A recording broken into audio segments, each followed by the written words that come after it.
We're totally booked. Rock and roll! Well, I think I'll leave you to your reading. Little Hand says it's time to rock and roll. Rock and roller! We are totally booked.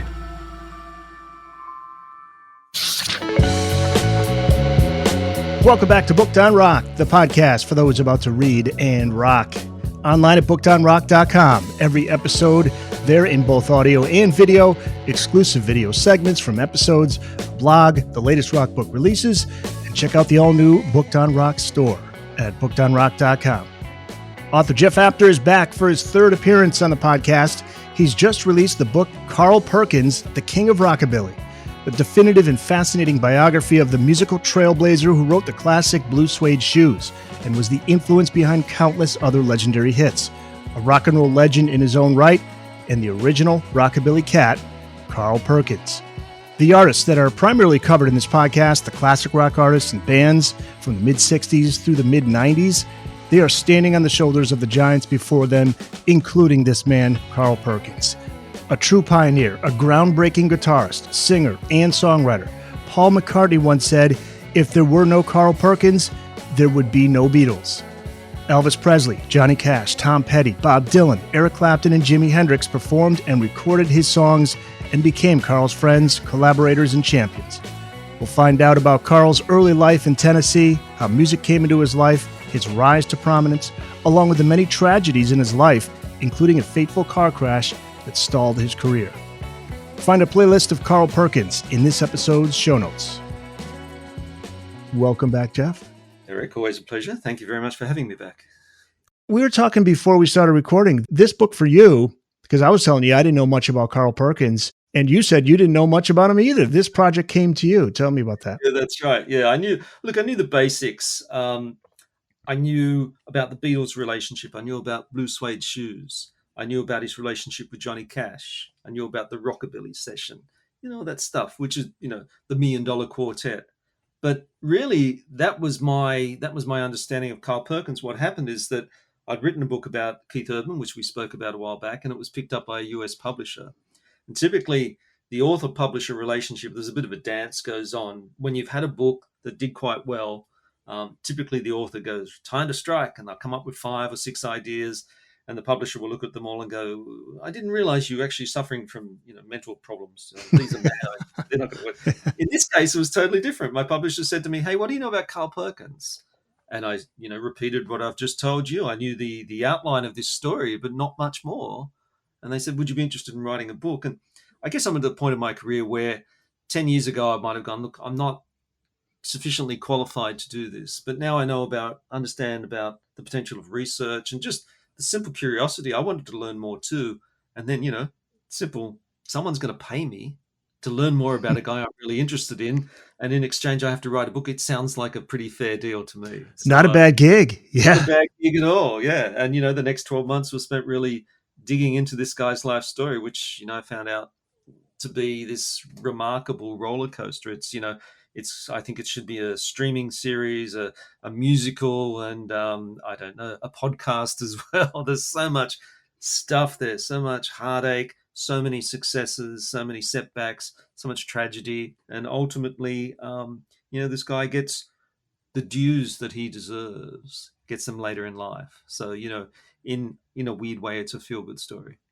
Yeah, he came from meager beginnings too. He was working on a cotton plantation and back in the late 30s. I think he was like 13 years old when he's working day and night, and we'll get to all that. But were there any songs that you didn't know from him that, as you're writing this book, I'm sure you listen to a lot of his music. Like, do you have any particular songs you're a fan of? Matchbox is great. Of course, Blue Suede Shoes, but there's some really good stuff. Some mid-career stuff. He recorded for Sun, then he went to Columbia, then he was bouncing between smaller labels. He did a really good record called Country Boy's Dream, which is just basically sort of semi-autobiographical. It's about him, and there's great family shots on the cover of the record. I think his parents appear on the back cover.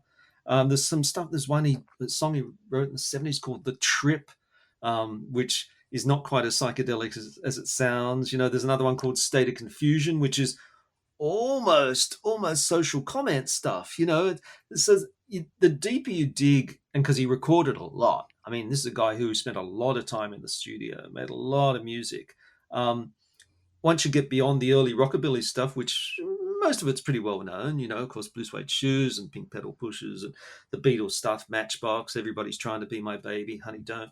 Once you get into the mid-career where he's really pushing the boundaries a lot. And of course, he also wrote Daddy Sang Bass, which became a monster hit for Johnny Cash, And I write a bit about the inspiration for that, how it came out of Will the Circle Be Unbroken, that old gospel song that country acts tend to end their shows with. I've seen it played a dozen times, at the end of shows. So there's stuff like that I knew in a lot of cases by the cover, not by Carl's original, So it was interesting to really track. Yeah, that's interesting, right? Because I always thought Blue Suede Shoes was an Elvis song. There you go. So, he was a really solid songwriter who probably didn't quite get the props he deserved for that. But someone who continued to record, right through pretty much to the end of his life. So there's a big body of work there. But I'd recommend having a look around late 60s, early 70s. He did some really interesting one-off stuff then. None of it, no hits, but some really, really interesting and quite unexpected stuff. There's a song I always go back to, Restless, that he later recorded with Tom Petty. It's just one of my favorite songs of all because I understand what it's like to have itchy feet, If that's on Spotify, because I always put together a playlist. If that's on Spotify, I'll include it. Yeah, it's funny. My favorite version is the one he did with Tom Petty and the Heartbreakers for a tribute record for Carl called Go Cat Go. That's just great. And you can just the fun they're having in the studio while they're recording, that comes through on the recording. It just sounds like a bunch of guys just having a blast.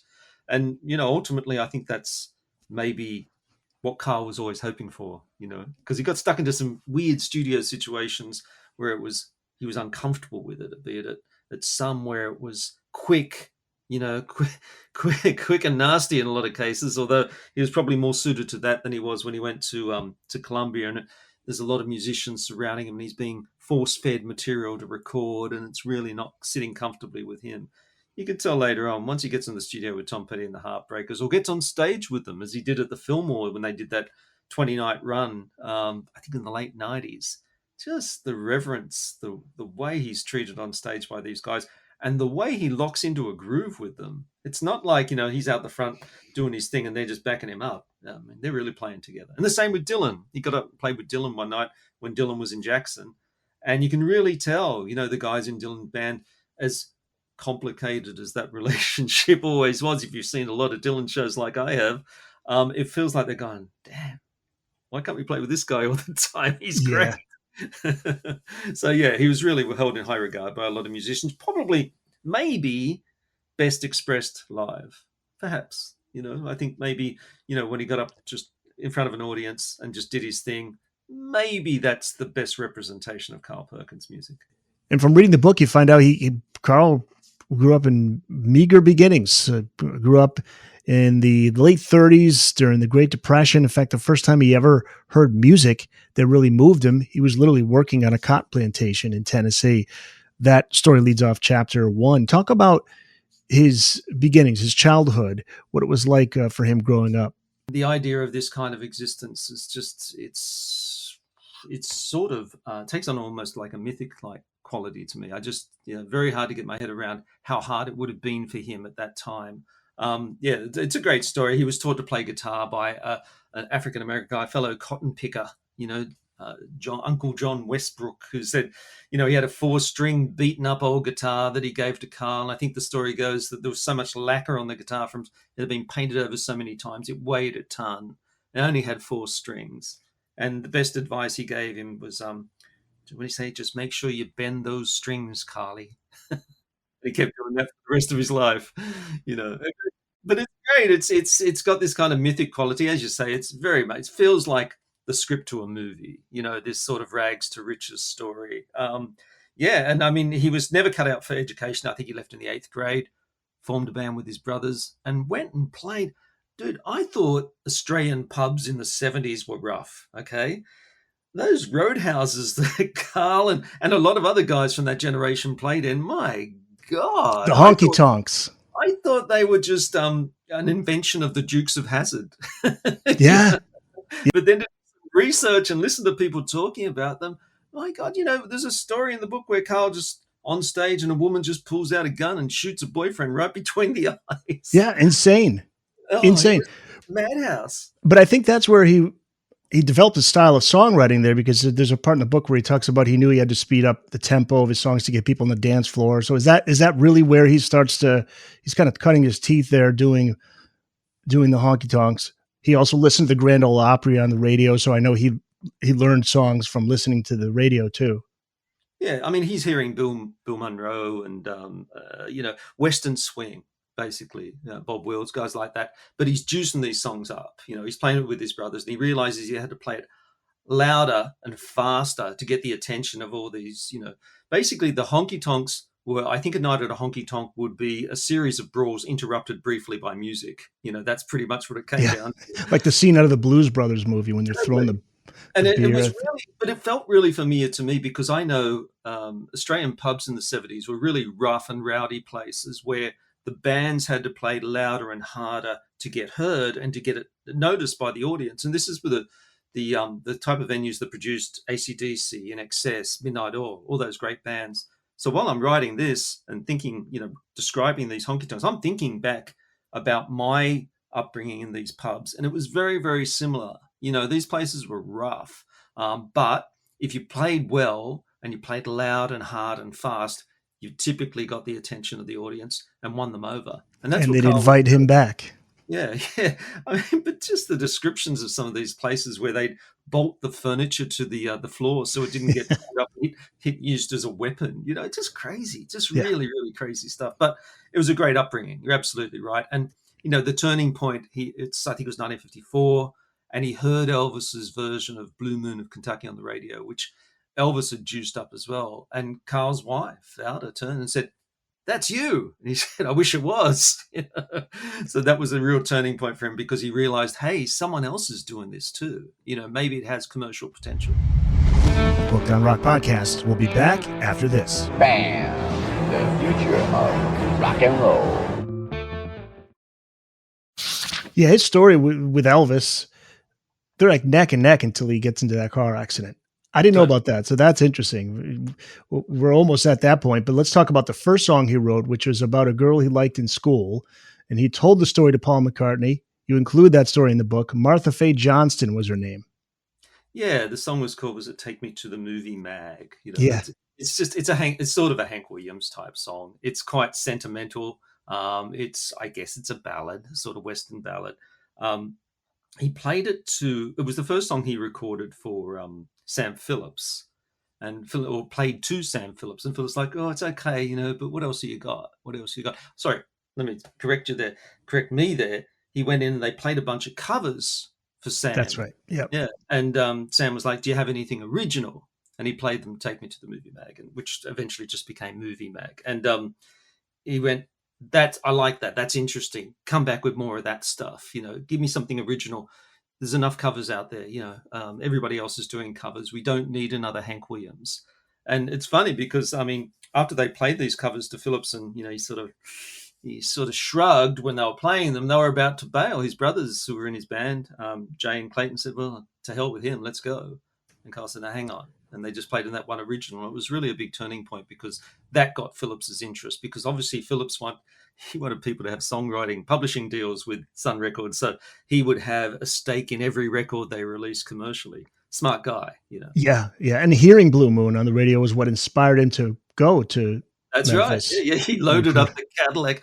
It's a great story. So Carl, because he had no idea about the music business. The music business, what the hell is this, And he was just playing honky tonks at that point. So they loaded up the car with all their gear, drove down, because they found out where Sun's studio was and where this music was coming from. Drove down. The first mistake he made was parking in Sam Phillips' parking spot. Not a great idea. Second mistake he made was maybe not calling ahead to let them know he was going to come down and audition. And Marianne Keisker, who was Sam Phillips' assistant, she's like, "He's not here. You're going to have to go." And he said, "No, we're going to wait." And of course, Phillips came in and it's like, "Who's in my parking spot? What the hell is this?" And eventually was willing to listen to them, because he was on the lookout. It's a time Elvis's records are starting to take off, but Phillips knows that Elvis isn't going to last long. And I think Johnny Cash had just joined the label. So he was really on the lookout for new talent. And eventually, during that session, he got wise to the fact that Carl had songwriting potential.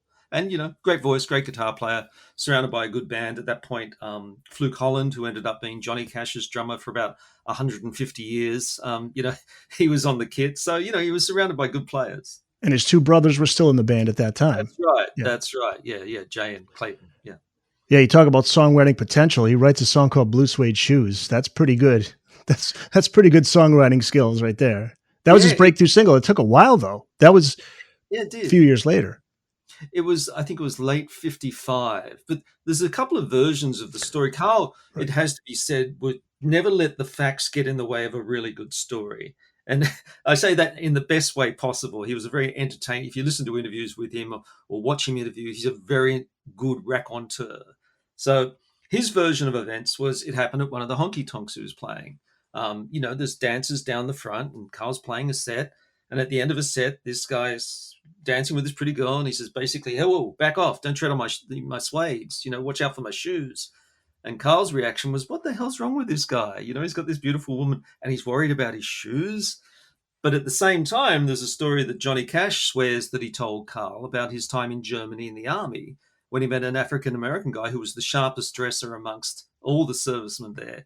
And he wore blue suede shoes. And Johnny swears that he told Carl this story. So look, it's probably a commingling of the two. They're both great stories. Great stories. The idea for the song came to Carl as he's driving home from a gig.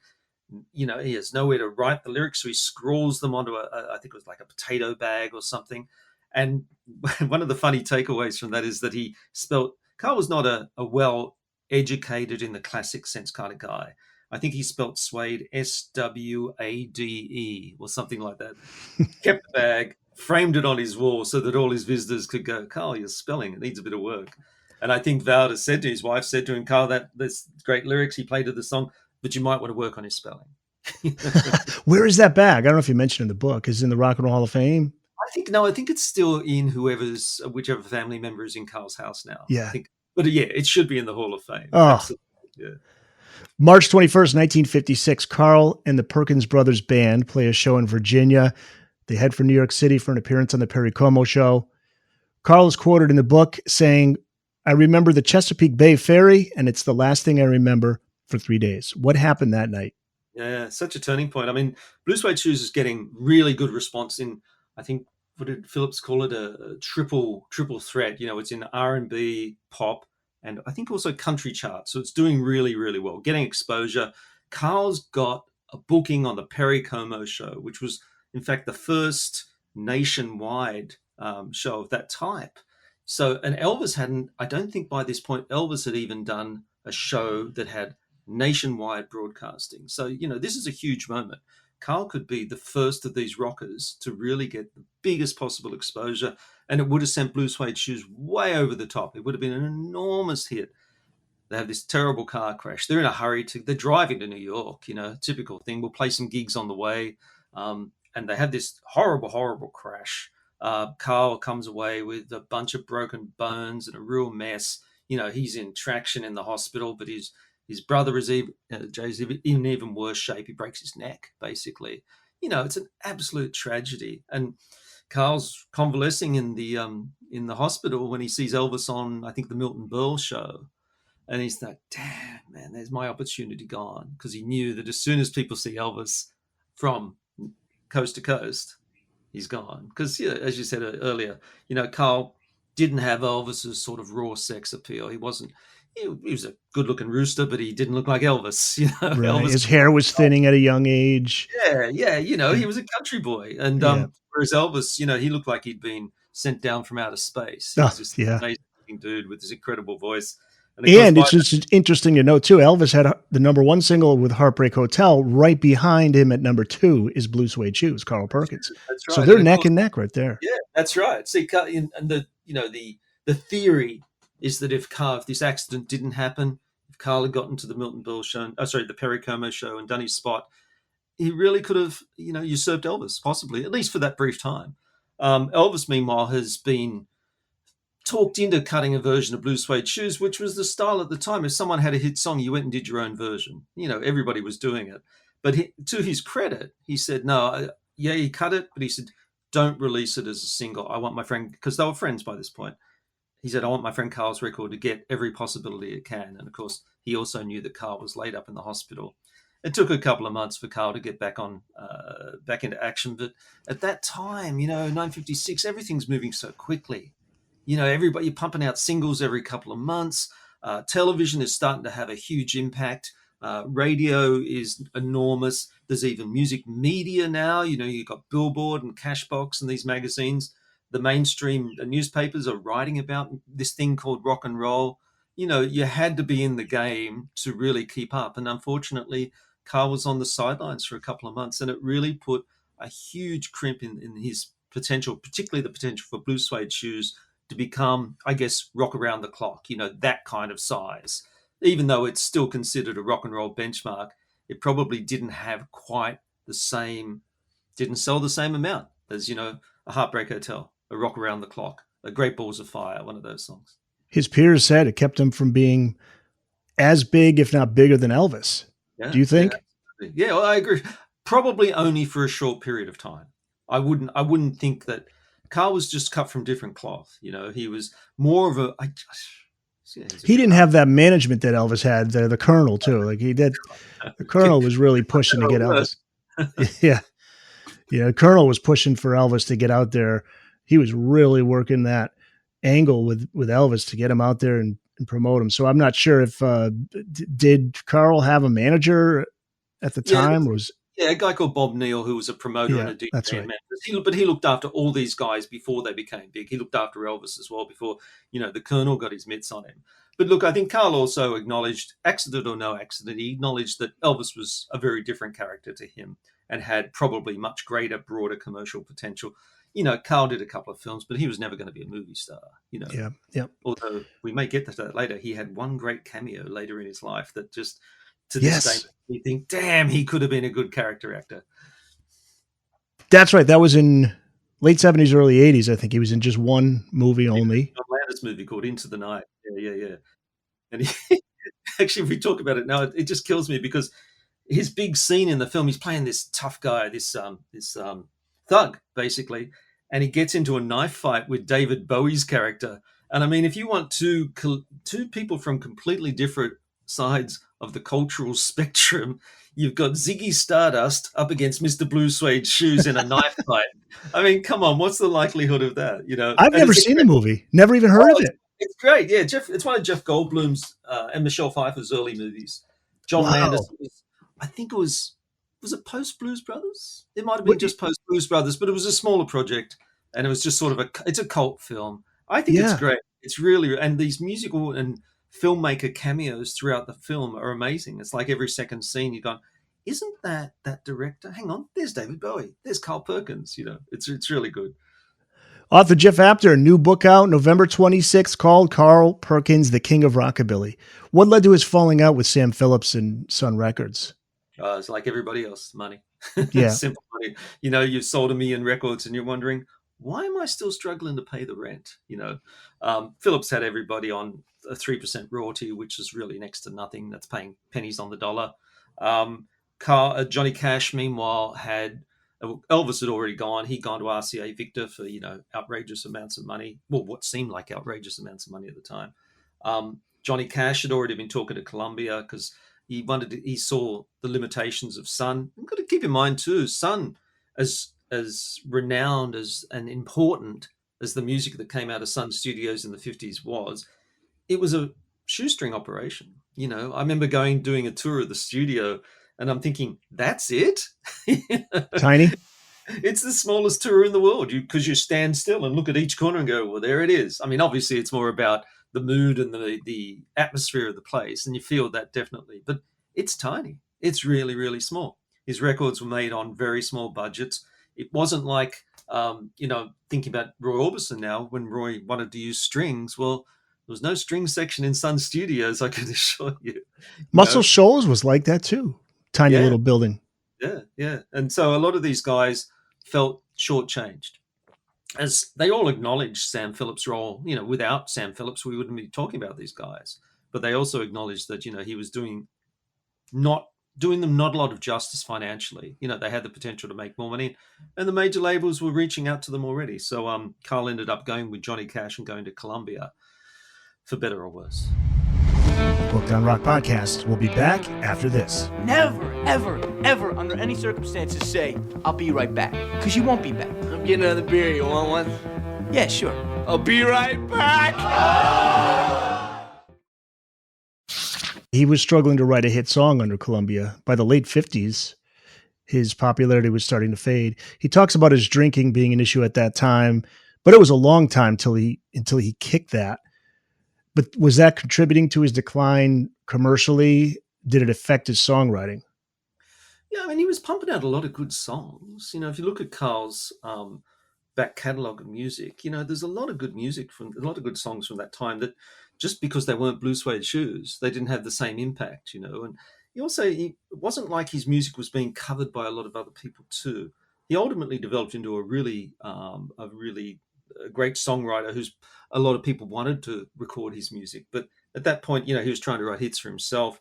And also when he's working with Columbia, they're putting him, he's gone from this bare bones operation at Sun to quite a sophisticated recording environment, which didn't really suit him either.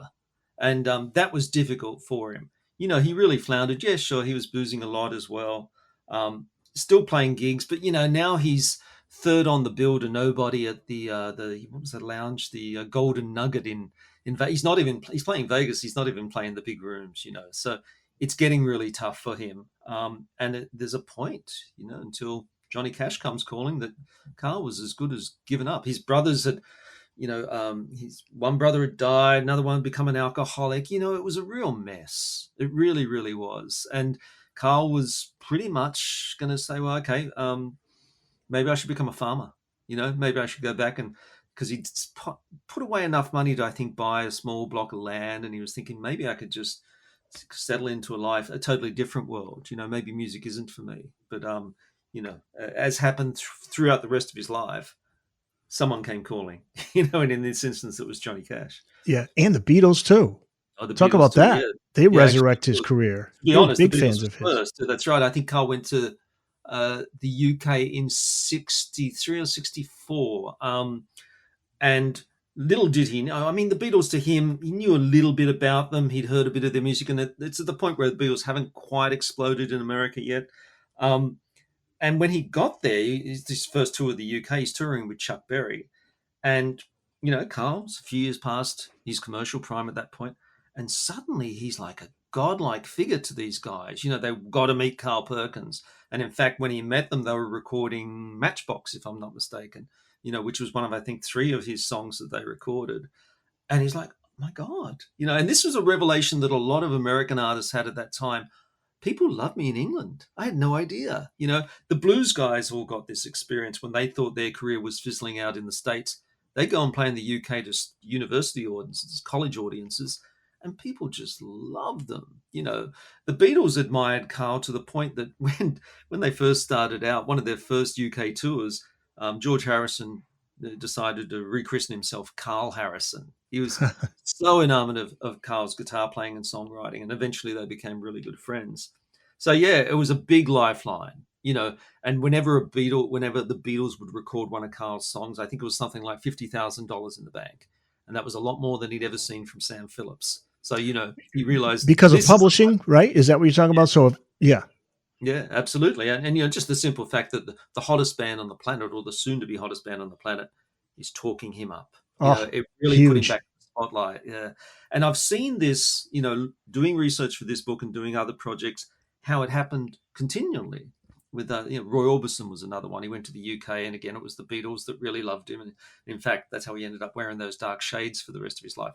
We'll get onto that in another conversation. But it's I think it's really interesting from an outsider's perspective as an Australian, looking at these great American careers and realizing what a big role the UK played in keeping these guys, or returning them to the spotlight, and really helping them maintain careers that they thought was done and dusted. They were playing, like I say, third on the bill to nobody on a Tuesday night, for $50 or $1 at the door, And a couple of years ago, they, in Carl's case, he'd had a multi-million seller. It's that was a big slap in the face. It was a They're big. great. Yeah, those are great stories. Like Peter Frampton at the Rock Hall ceremonies talking about David Bowie. We just talked about David Bowie, and Bowie brought him out on tour in the 80s when Frampton was down and out.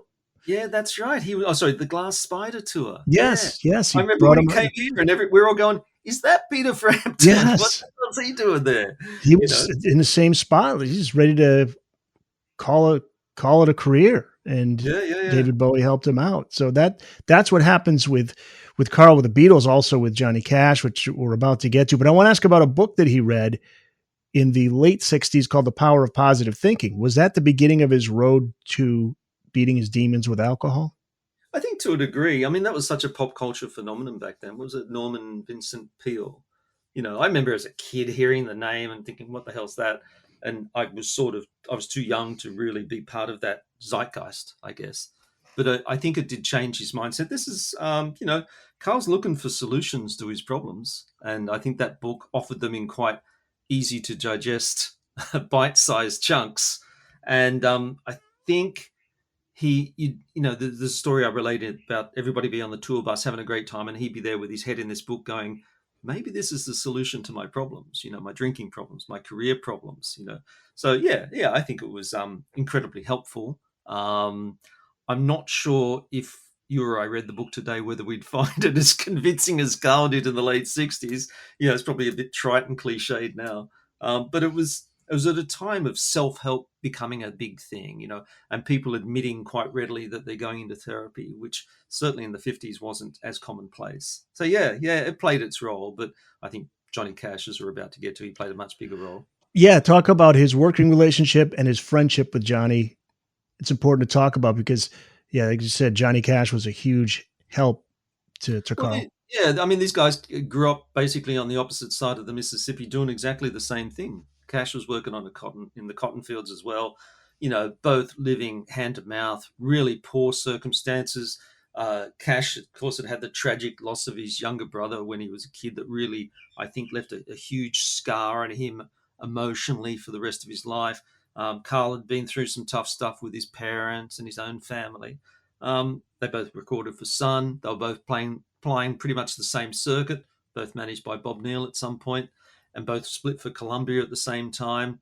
Cash's career had prospered, whereas Carl's hadn't, despite there's some really good recordings that he did with Columbia that are worth checking out. I'll do a playlist or something for you, but there's some really good stuff there that really went under the radar. Anyway, the point is, Carl's a mess. He's it's I'm not sure which year it was, heading mid-60s. He's had a hunting accident. Carl is a little accident prone. He shot himself in the foot, and he's at home. He's on the couch. His foot's in a cast. He's going, what the hell is with my career is done. It's all over for me. His records aren't selling. The gigs are drying up. And Vauda, his wife, said, I think Johnny Cash's tour bus is outside. Carl, what's the story? Like, don't be ridiculous, And there it was. Cash had heard that Carl was on hard, doing it rough. He'd had this accident. He just happened to be swinging through. I think Carl by this point is probably living in Jackson. And he just drops in. Yeah, Carl, how you doing? Why don't you come out and play some shows with me? Just one or two. Just come on, play a few songs, see how it feels. And Carl's like, no, man, I just rather wallow here in my misery. He said, no, he insisted. He said, come on, just do one or two shows. And, Carl got out and he'd play a couple of songs as a guest on Johnny. And Johnny had this big road show at that time. It's him, it's June Carter Cash, it's the Carter family, it's the Tennessee Three. I think eventually the Statler brothers came along. It's a road show. It's a big, big tour. And Carl really slotted in brilliantly into that because, here's Mr. Carl Perkins, Mr. Blue Suede Shoes. He's going to play a few songs. And he did, and he enjoyed it to the point where Cash said to him, come on, join the band, join us, become part of the road show. And Carl's initial reluctance was, I guess, assuaged by the simple fact that Cash is offering him a lifeline. It's another career. And Carl ended up being Cash never said he was my backing band or my guitarist. He would never, ever say that. He'd say, this is my friend Carl Perkins, and he's on the show with us, even though Carl would play in his backing band. And so Carl would do his spot and then come out and play in the band, and people just loved it. And it really gave him a second wind. And he ended up doing that for, I think, 10 years. Wow. That's a real friend, man. That's doing a solid for someone. Well, Carl was a practical guy, He saw this as the opportunity he's on a wage. He's getting to see the world. God, as he said, I played for presidents and prisoners and everyone in between, He played at the White House. He played at Folsom Prison. He played at San Quentin, played all around the world. I'm pretty sure they toured Australia as well. So he had this great opportunity to really see the world, get paid for it, hang out with his buddy, Johnny Cash. And also at the same time, they're both confronting their own demons. They've made this pact. Cash has got a big problem with pills to the point where, he just about given up too. Carl's drinking too much. And they made this pact, if whoever makes the first attempt to give up, I'll come along with you, or I think there might have been $100 bet involved as well. So, Cash throws away his pills, and Carl has this revelation one day after a gig when he was so drunk the night before the show, he could barely make it on stage. He's like, I can't do this. I cannot do this anymore. So wakes up in the morning. And again, it could be a Carl embellishment, but it's a great story where he wakes up and he's in the big tour van and they're parked on the shores of a beach somewhere. They're traveling from gig to gig. Everybody else is out there in the sun having a fine old time. And Carl wakes up with, a mouth like a bird cage and, a head full of cobwebs, feeling like death. And he just said, that's it. And he picked up whatever bottle he had, walked out into the water, and just threw it into the drink, and allegedly never drank again. I don't think it was that simple. but it's a great story. It's a great story. I think, there were relapses, of course. He's on the road, and he's also, Carl's a big family man. He's got his own brood by this time, and he's got this great connection with his wife, Valda. And every night on the road, he'd call her. And he'd say to her, which I think is really quite beautiful, he'd say, look out the window, particularly if they're in the same country. He'd say, can you see the moon? Yeah, I can. I'm looking at it too, Vala, which means I'm looking at you. It's really quite beautiful. So they had this really strong bond. So that got him through. And eventually, he did stop drinking and he did get back into the spotlight and he became a big part of Johnny Cash's TV show as well. And he's also making really good solo records. Like Country Boy's Dream and a whole bunch of stuff in the 60s and into the 70s that, again, went under the radar, but I think are really well worth visiting because he was really becoming a great guitar picker, like a really good player. And he was writing really, really good songs that eventually started to get rediscovered by people and, who went, damn, that's Carl Perkins. Yeah, he's good. Yeah, I saw him on the Johnny Cash show.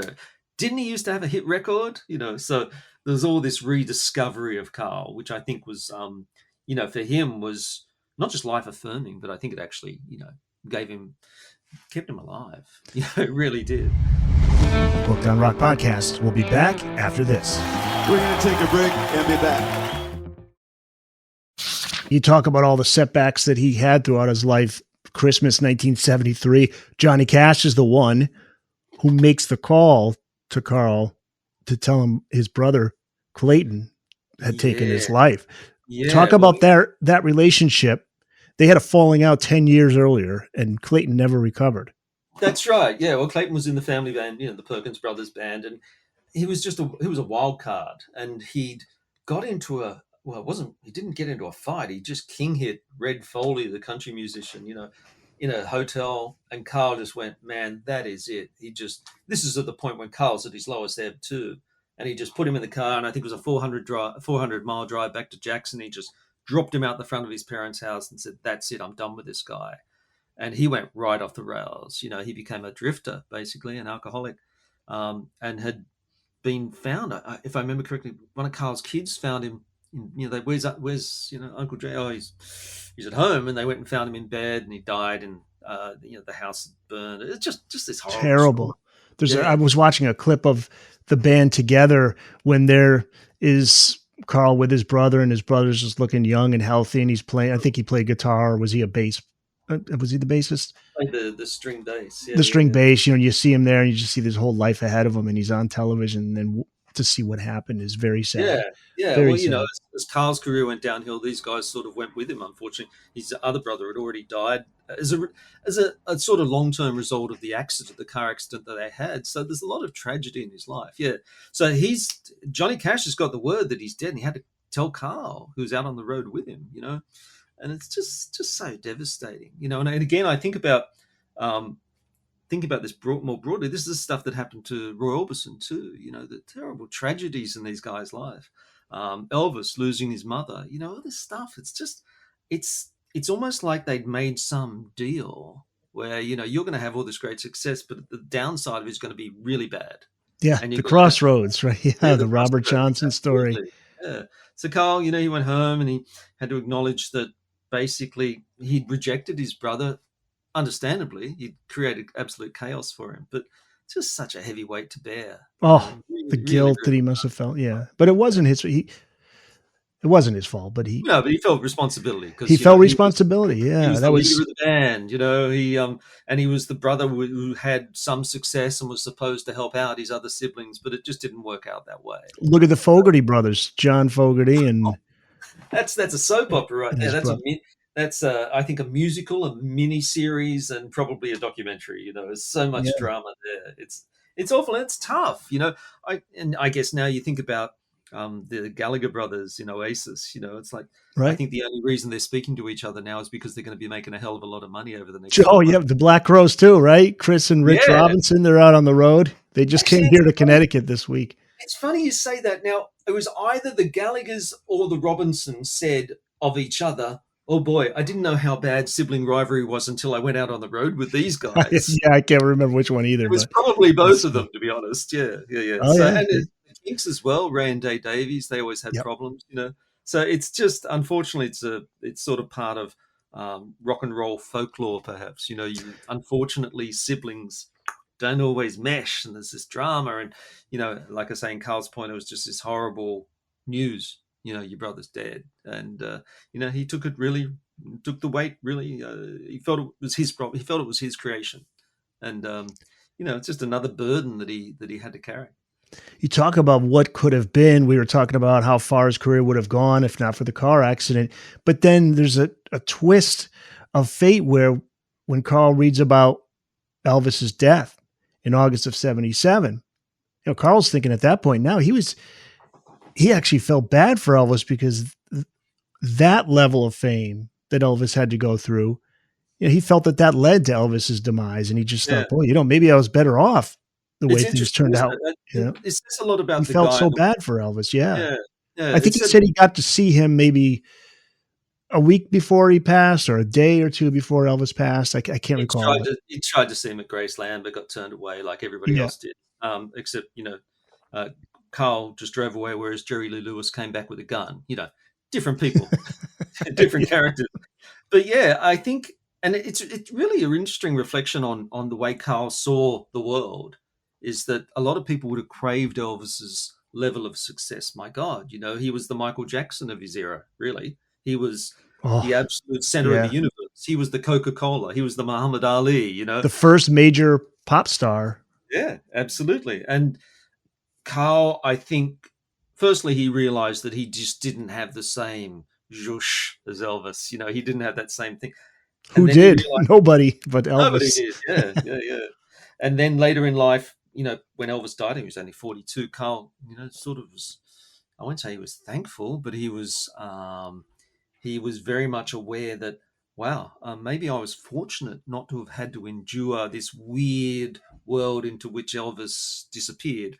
And again, very much like Michael Jackson, kind of crazy town where you can't get out, you can't go anywhere. Your life is you're just sort of in a cocoon because of fans and adulation and pressure and people depending on you. It's just too much. I would say too, just the fact that Carl Perkins went through what he did with his career, it kind of humbled him. It kind of kept him a little more grounded. And whereas Elvis, just everybody said yes to him. Whereas Carl Perkins, he was down and out to the point where he was just like everybody else, just having to, scrape by to make things work. But Elvis, if somebody said no to Elvis, he would have just fired him and said, I'm going to get somebody in here who's going to say yes.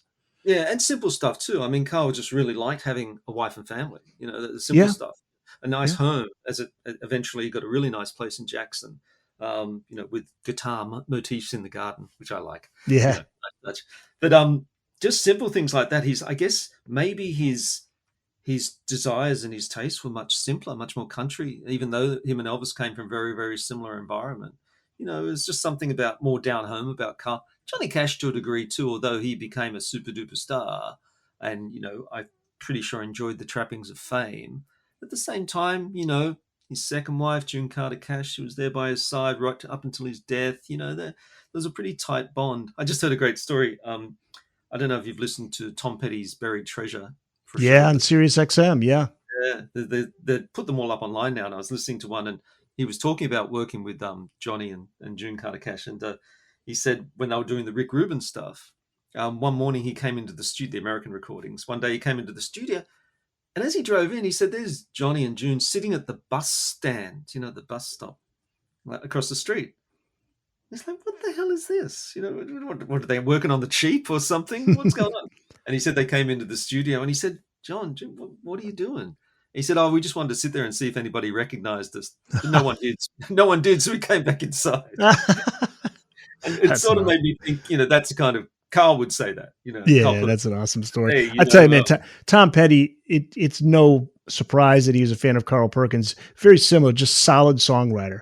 It's just technically, you know, could get the job done, but he wasn't the kind of guy who's going to blow you away with that kind of stuff. Just an amazing songwriter. You know, and he was always a fan. You know, Tom Petty, I think, above and beyond everything else, all this, and I'm a huge fan. I mean, one of the best shows, one of the best 4-song sets I've ever seen in my life was Tom Petty with Dylan here in 1986. And the Heartbreakers would come on mid-show and do a 4-song set, which I think was Rebels, Refugee, Don't Come Around Here No More, and American Girls. Like, boom, boom, boom, boom. And Dylan was really bad. Like, he was really bad. Really? And Petty came on and the crowd is screaming, more.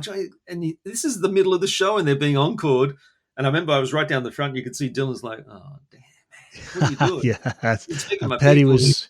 Petty's in my top 5, man. Love Petty. Him and Carl did a great version of one of Carl's songs called Restless. And it's just, you can just sense the fun they had in the studio doing this. You know, it's just a breezy song about, you know, itchy feet, but they're picking and playing this song, and you can just tell it's the best time, as far as they're concerned, the best time they've ever had in their life together. You know, it's just so good. And Petty got himself into a lot of really great situations like that in the last, I guess, 20 years of his life. Yeah. You know, Johnny Cash, you know, he's working with these really good people. At the Wilburys, of course. You know. Yeah. So, you know, I love the Wilburys. Huge admiration for him. And also, I envy the guy that he was a fan, first and foremost, and a great musician. And he just found himself in all these wonderful situations where he would have been, not unlike Carl with, say, the Beatles and Johnny Cash and so on, would have been pinching himself going, "How the hell did this happen? You know, this is great." You know, Carl was considered as a Wilbury too. When Johnny was he really? Yeah, when Roy Orbison. Oh, wait a minute! I think I heard that. Yeah. Yeah. There was the big debate when Orbison died after the first record had been so successful. I remember the debate. Yeah, who's going to fill his spot? And Carl was on the short list, but eventually I decided, you know, it's sort of disrespectful to Roy to put anyone in the spot. Which is, they decided to not replace him. Bruce Springsteen was rumored. I don't know if you remember that. It's too young. Yeah, that would have been really interesting. Yeah. They needed a senior partner, someone, maybe a Del Shannon or someone like that, or, you know, someone a little older. But yeah, so, you know, and also I think I really like the fact that Wilbury's second record was called Volume 3. I know. It just appeals to me for some reason. Yeah, you just avoid the sophomore slump. Just go right to record 3. Number 3. Yeah, that was 89, I think, or 88 when that first album came out. And the 80s was a good decade for Carl. He did the film, like you said, and he was celebrated by the big artists of the time. And there was a TV special, right, that they put together. Yeah, well, that Rockabilly session was actually a real trailblazer because it was the first Cinemax special. Roy Orbison's Black and White Night came after that. And what had happened is Carl, he'd pitched this idea, you know, how about we do this concert, record a concert, make essentially a concert video. But it grew from that. And he actually sent video invitations to all the people he wanted involved, which I thought was really nice. You know, a personal invitation rather than just having, I don't know, his manager contact their manager. He actually This is sent to George Harrison, Friar Park, England. And it was a video saying, hey, George, doing this thing. You might want to get involved. What do you think? And in the end, it was Clapton, Ringo Starr, George Harrison, the guys from the Stray Cats, Roseanne Cash, Dave Edmunds, just a great, great lineup. And, there was the Cinemax people had come to Carl and said, okay, great, you've got this fantastic lineup.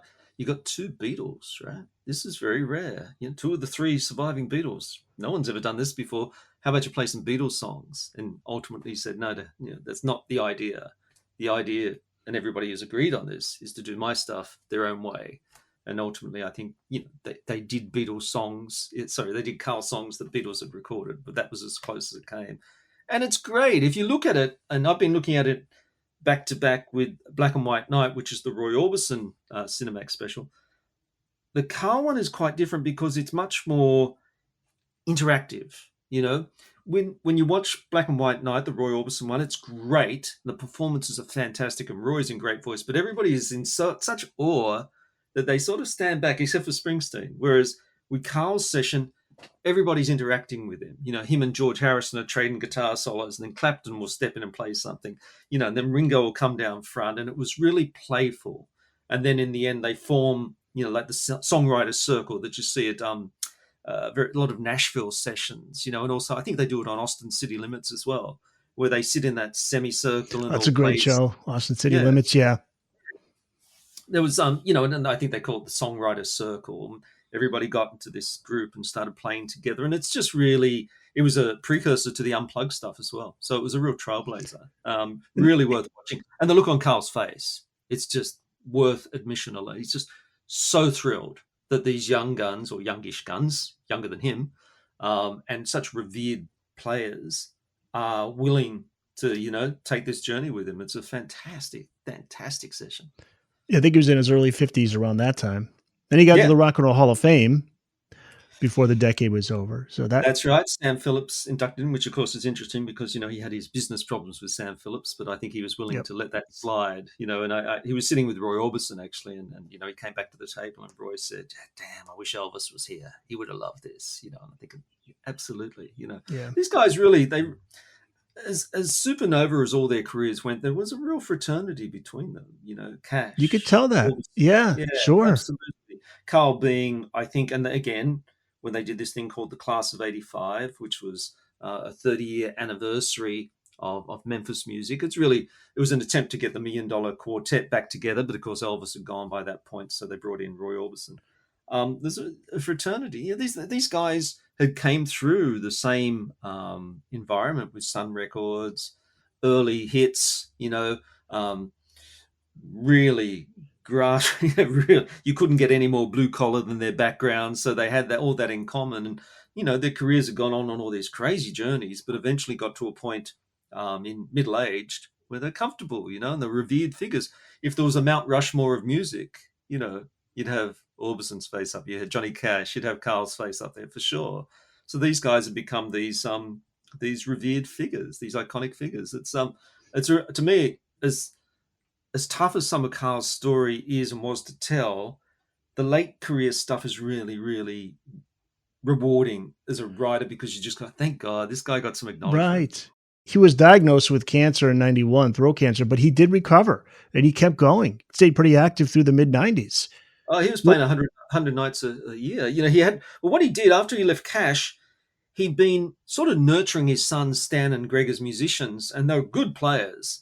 And he sort of, in some ways, he saw how other people took their family out with them. And he thought, I can do that, So he formed a band with these guys and a couple of others called the CP Express, which I really like. And this is the mid-70s. So he said to Johnny Cash, look, it's been a great ride, but it's my time to see if I can do my own thing again. And they went out on the road and initially they're playing little, it's almost like he's been back in the Perkins Brothers band playing the roadhouses and honky tonks.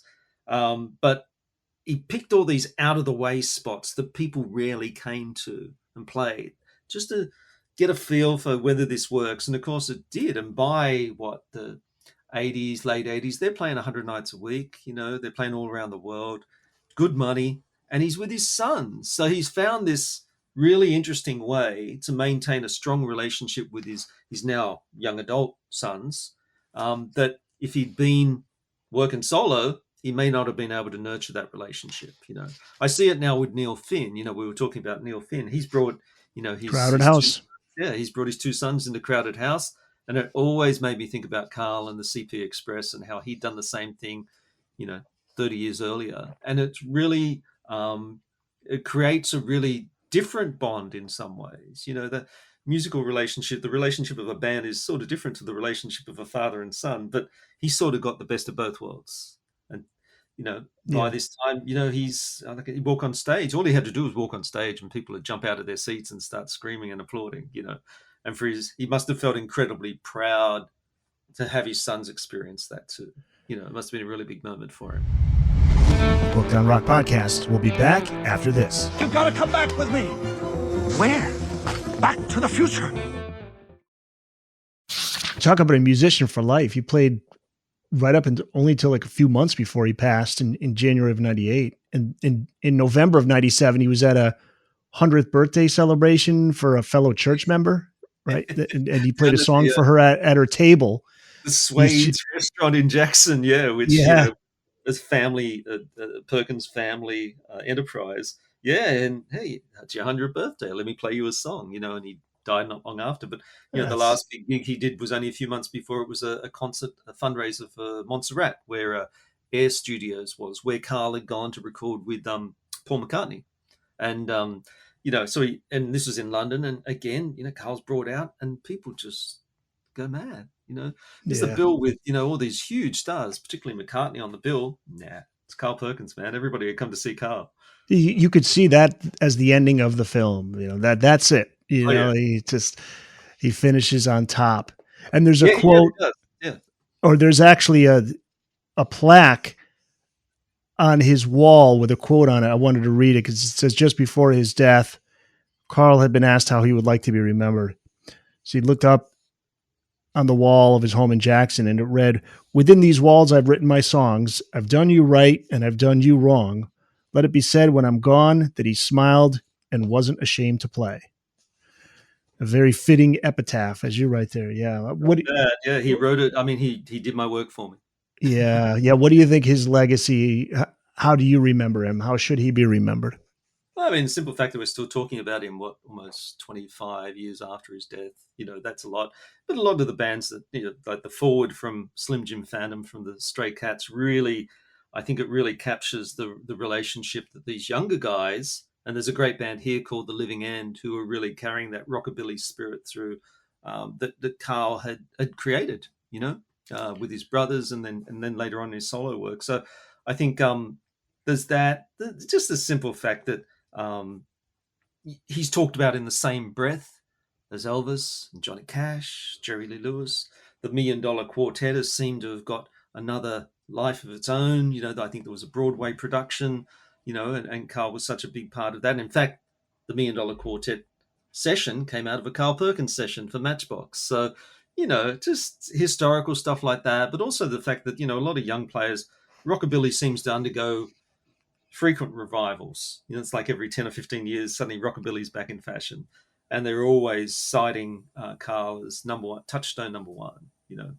If there's a rockabilly Mount Rushmore, Carl's face is dead center. The king of rockabilly, just like it says on the.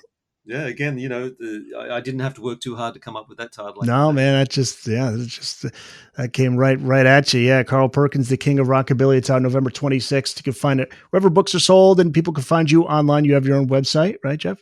jeffapter.com.au. You'll find me. Yep. There's info about the book there. And yeah, look, advance reviews for the book have been fantastic. But I was just chuffed to get Slim Jim Phantom from the Stray Cats to write the foreword. He loved the book. And he just wrote this great, just about working with Carl. He called him a rockabilly Buddha. I thought, that's not bad. That's a T-shirt, man. Jeff Apter, thanks so much for coming on to talk about the book. Great to talk to you again, Eric. Thanks very much.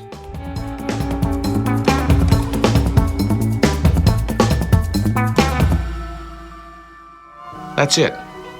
It's in the books.